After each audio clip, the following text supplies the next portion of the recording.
Welcome to Resilience Rising, the podcast that shatters poverty myths, sparks optimism, and fuels innovative change through community-inspired discussions. The title of today's episode is Growing Up or Giving Up, Interventions to Keep Hope Alive for Youth. I'm Amanda Fellows, Community Programs Manager at CFS Counseling and Wellbeing. And I'm Brian Shelley, the Chief Executive and Philanthropy Officer at United Way Simcoe Muskoka. On behalf of Brian and myself, I'm honored to acknowledge that we are currently recording on the traditional land of the Anishinaabe. The Anishinaabe include the Ojibwe, Odawa, and Potawatomi nations, collectively known as the Three Fires Confederacy. CFS Counseling and Wellbeing and United Way Simcoe Muskoka respect Indigenous history and culture and are dedicated to moving forward in the process of reconciliation with all First Nation, Métis, and Inuit people. Today we are talking about a pandemic, not COVID-19, but a silent pandemic that started about 20 years ago and began escalating through the roof in 2020 when COVID hit our community.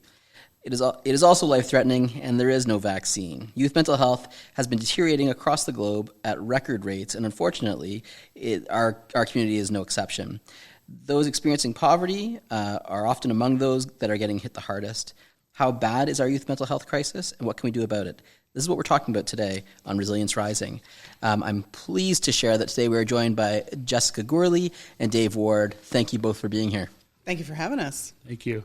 So before we begin, Jessica, we'll start with you. Maybe you could introduce yourself, where you work, and the scope of your current role. Sure. So I'm Jessica Gourley. I'm a recreation programmer by trade with the City of Barrie with a long, extensive history of working with youth. Currently, I'm seconded onto an amazing grant, Bright Futures Barrie, where we're given the opportunity to help our community provide programming and opportunities for early intervention and prevention to looking for ways to keep them away from being parts of gun and gang violence. Okay, and Dave. Hi, thanks. My name is Dave Ward, and I work with CFS Counseling and Wellbeing in the Youth Call program. I'm a youth outreach coordinator. I've been in this position for about 2.5 years, and I've been working with youth directly for about 10 years. Nice. That's awesome. Thanks to you both for being here. I think, like Brian mentioned in the beginning, youth issues facing youth today are more complex than they have ever been, especially in a post-COVID world. Can you speak to, you both are on the ground working with youth, have been on the ground working with youth. Can you speak to some of the most significant challenges that youth are facing today? Sure. You gonna go? Yeah, I mean, mental health is clearly the pandemic we're talking about. We're seeing a lot of anxiety post-COVID, so the transition back to an in-person world has been very difficult for a lot of the youth we work with. And, finding our way through that with kind of equitable and accessible technology, use of technology, using Zoom, using Discord, these different pieces, that's how we're kind of tackling that mental health piece for sure.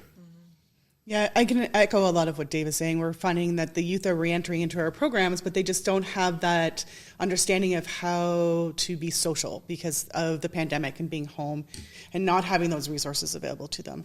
Then there becomes the affordability piece of how do they go back to being able to afford, to participate in recreation or, families are having to make the choice of recreation or food, or do I pay for my house, or, does my kid play hockey? So we're really looking at, youth that are struggling with not only who they are as they transition through that transition age, but especially those that transition from grade 8 to grade 9 into grade 10, where they didn't have that social outlet to be in person. So we're seeing a lot of anxiety, we're seeing a lot of social anxiety, we're seeing a lot of undiagnosed individuals that are just looking for support but don't know where to go. I think it's really interesting. And when we think about the pandemic, it seemed very long and never ending to us as adults. But if we think about a 10-year-old, 2 years is 20% of your life. Yes. Right? So if you're looking at a 10-year-old, they spent 20% of their life indoors in various states of lockdown. Yep. Main venue of communication, if they had it, was through a screen. It's really interesting and a little bit heartbreaking. So in your experience, what are some of the effective strategies to empower youth affected by poverty and overcoming barriers to reach their full potential? That's a lot there. Yeah. That was a loaded question there, Brian. I don't know if it was loaded, but it's a good question. It's a great question. Even if we walk it back to think about the intersection between mental health and poverty, right? So, I mean, you both do a lot different things for youth in different contexts in different ways. But when we think about, I know from my experience at Youth Call that poverty is a resounding issue for many of the youth coming through. So maybe speak to that piece too, around that intersection and what your experience has been like with that. I find that the poverty level with youth, and you can jump in any time, is is showing or presenting different than it did before. So it's not as evident that an individual or a young person is facing barriers to participation as it could have been before. We start to notice trends. We start to notice the way they engage. We start to notice that they keep asking for snacks, or we can't keep our snack cupboard full because it's always empty because they're looking for something to eat. We find it through the conversations that we have in regards to, I'm not sure if I go home tonight, will there be dinner? I'm not sure if their parent will be there. And then when we tied into the mental health part, it's that anxiety or that unknown of will I have this that can compete with this, but also, where do I get the support or the services to access that, right? So they're looking to individuals, the good and the bad, to try and find that next step, right? They want to belong. They want to feel that they're being seen. They want to be part of something. But they have this social anxiety of they don't know how to be part of it, right? And then there's that anxiety of how do I ask for help, right? How do I walk up to Dave and say, hey, Dave, not having a great day today. I really need this. Right. And I think that's a good point, Jessica, because a lot of the youth we see, we come in and we say, we're going to talk about anxiety, we're going to talk about depression and some of these bigger pieces. And the beauty of Youth Call is that we also do system navigation where we can kind of work through some of those pieces behind the scenes, right? Because it's all tied back many times to poverty. So, when we're working with partners and we're working with unhoused youth, for example, we often are saying, hey, do you want to talk about your feelings? And it's, I'm surviving right now. That's my main goal right now, right? So in terms of housing and some of these pieces, right, that's where my mind goes, is like, what are your basic needs and how can we kind of work through that if that's the first step we need to take? And talking about feelings is hard. It's hard as an adult. It's hard as a youth. Like to say, hey, can you tell me how you're feeling today? Yeah. It makes it difficult. And when you're working in recreation, for us, we don't have that service navigation. So the service navigation to us is working with our partners. So we look to the community to see what can you offer, or how can we work together to offer the additional supports that we need. Like working in partnership with you, through some of the programs that we're doing, we can provide the recreation and you've got the mental health. It's like a happy sort of synergy that happens there, that a youth can see that full wraparound service, right? And that makes it easier. It's one less door for them to have to knock on or open, right? Right. Which comes back to Brian's original question around, effective strategies around how we empower youth. And a part of that, I think, is collective action, right? So I like that word collective action from some of the other episodes that we've recorded, but, working together, leveraging, existing supports within the social service sector in order to engage youth in an effective way and support them more holistically. Well, if we build on another thing that Dave said too, it's also about addressing the most pressing need first, right? So before we can deal with, we're talking about strategies, before we can deal with mental health, what I'm hearing Dave say is like, I've got someone who's in survival mode and they need to know they have a safe place to sleep tonight. They need to know they have food that's going to be filling their belly. They need to know that they're going to be clothed tomorrow, right? And so we can't always deal with the mental health issue until we've, it goes back to Maslow's hierarchy of needs, right? We need to deal with those most pressing needs. And so, full disclosure, my wife is a child psychologist. She's busier than ever coming out of the pandemic, and she is serving primarily children and youth from socially economic, mobile, upper middle class families, right? So it's a real privilege to be able to address mental health in that way, right? I think what Dave's saying and what I'm hearing Jess saying as well is that for kids that are experiencing poverty, the family doesn't have the bandwidth necessarily to address that issue.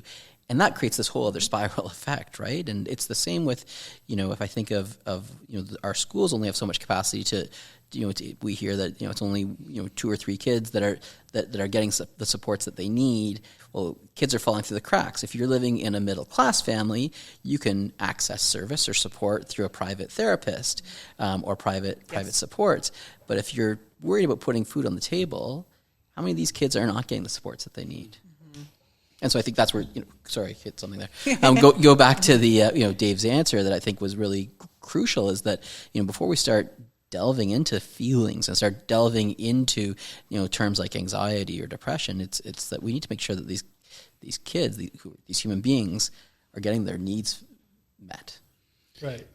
And what role they play in the family is another piece too, right? So we have a lot of folks who come to Youth Call and say, I'm cooking dinner every night this week. I'm babysitting my younger siblings this week. I'm doing this, this, and this. And it goes back to that survival piece, right?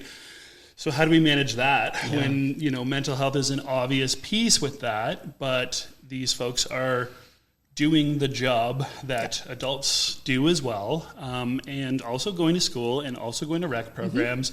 And that's a lot. That's a lot of pressure to have all of that and feel the need to kind of hold that all together as a young person and think, who cares for the carer when the young person is the carer in the family and they've been put in that position, right? And we find that they'll come to recreation and they'll also have their siblings with them, but then it limits what they can access because some spaces are identified as certain age groups, right? And that's just for the safety and of those that are involved. So, if you're coming with your younger siblings and you're looking to access a space, you can't always access it because there isn't something for them to do.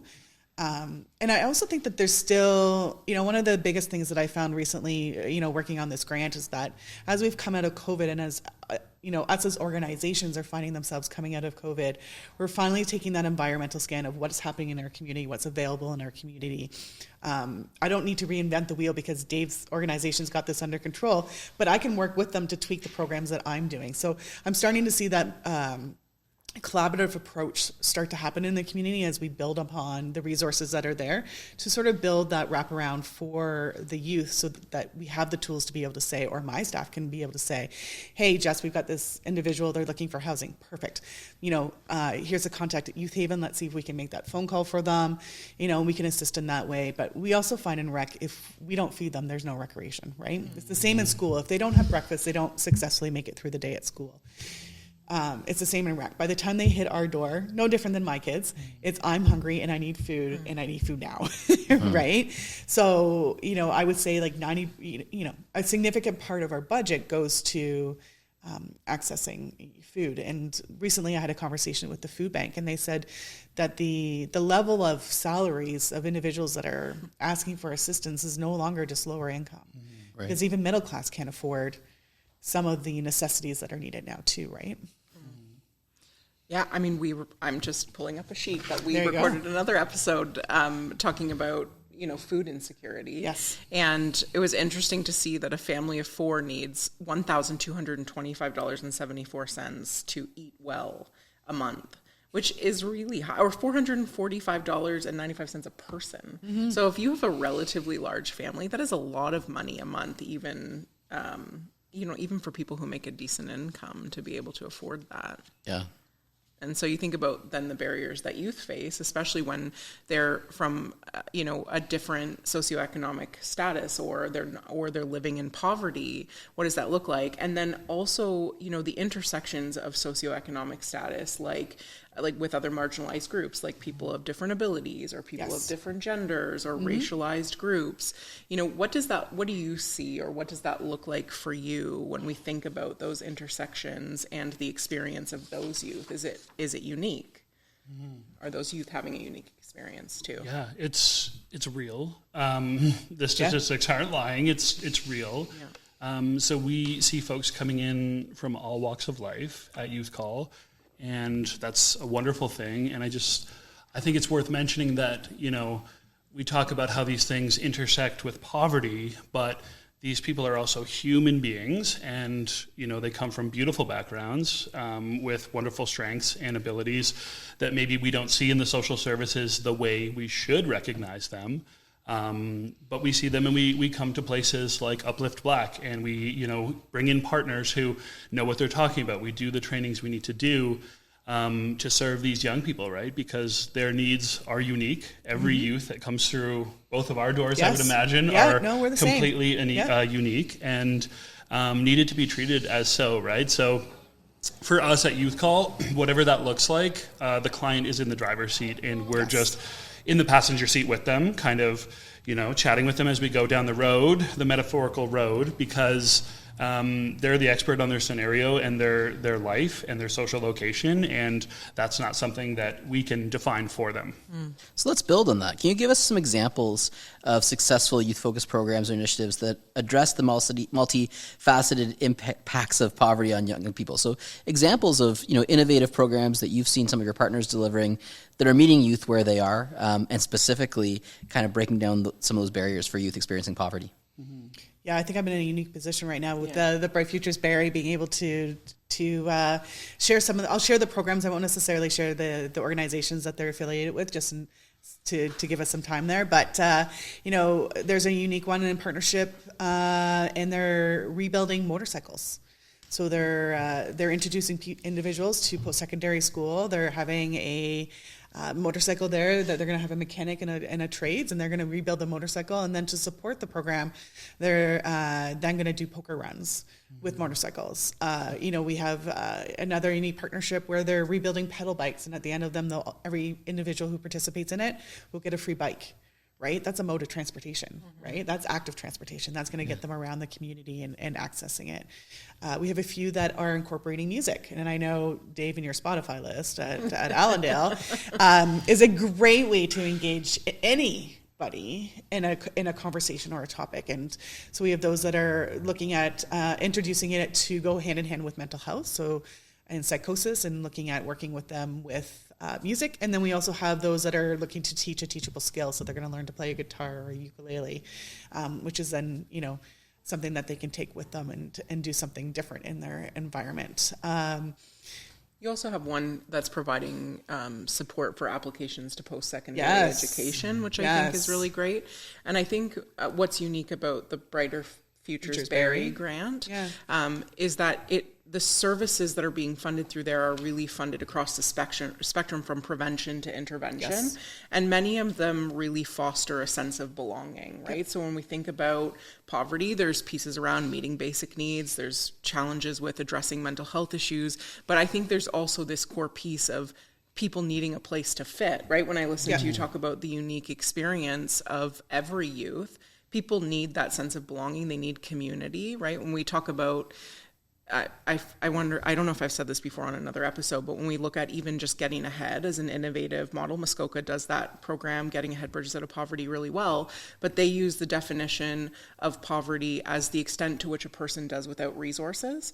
And then they talk about resources and highlight that social capital and having connections and community is one of the, actually, more than financial, is actually one of the most valuable resources people in poverty can have. And when you think about youth who have been isolated, youth who are struggling to fit, to find community, right? The programs you're talking about help to foster that community connection and belonging, which I think is really important. And I think it goes hand in hand with when we look at risk. So, right, when you're looking at the grant and it's at risk, everybody's at risk of something.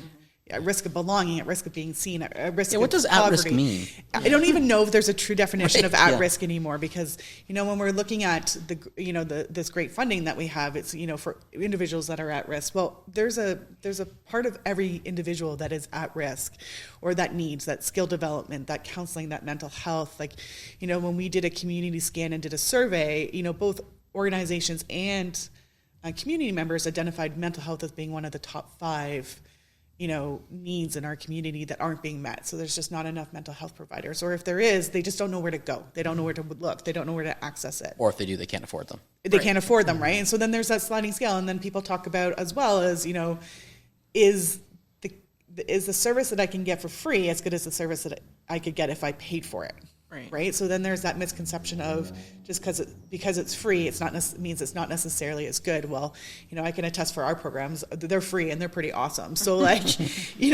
there are amazing services that are out there that are free because we have that ability. The walk-in clinics that your organization offers, and that's back is phenomenal because it's a great resource for us to be able to say, here, let's book you an appointment. Let's get you in to get to go see somebody because it's not my area of expertise, but I can make that phone call for you, right? Yeah. And I think it's important to know, I'm just stepping on Dave's territory, but Dave also works our walk-in counseling clinic every Wednesday now. So if youth are looking to get access to free mental health support, then Dave is there providing that support. Shout out to United Way, who helped us launch those all those years ago. But awesome. It's a great, low barrier, same day access, totally qualified human being providing support for mental health, right? Right. Yeah. And I think, Jessica, you touched on something really wonderful around kind of needs assessments, right? Mm-hmm. So for a long time, I think we had people at the top saying, we know what's best for people living in poverty. We know what's best for people experiencing mental health.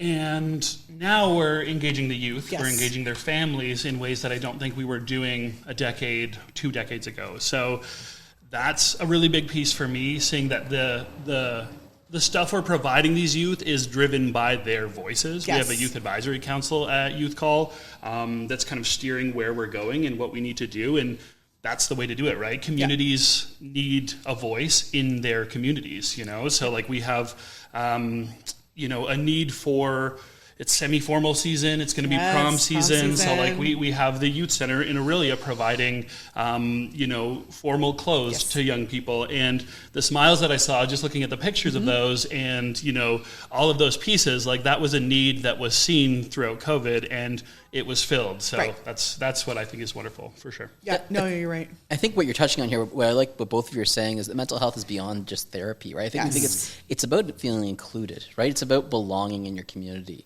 And I think that both of you with the programs that you're supporting and with the programs that you're delivering are doing such a huge job in creating an inclusive community of belonging, which we all strive for, but we probably never strive for it more than we do in our teenage years. Yeah. And when you have someone who's experiencing poverty, it's exacerbated that much more, right? Mm-hmm. Yeah, and we also talk about the pandemic was of medical, but there was really a pandemic of society as well that went hand in hand. And as we come out of that and as we're looking for resources and as we're looking to rebuild, we're rebuilding based on what the needs are now, right? Mm-hmm. Doing that needs assessment and having those individuals engaged. Mm-hmm. The City of Barrie recently is about to launch their youth committee of council, and that's something that's new that hasn't existed before, which is amazing that we're engaging, these individuals that will have feedback on some of the processes and works that are happening within the City of Barrie.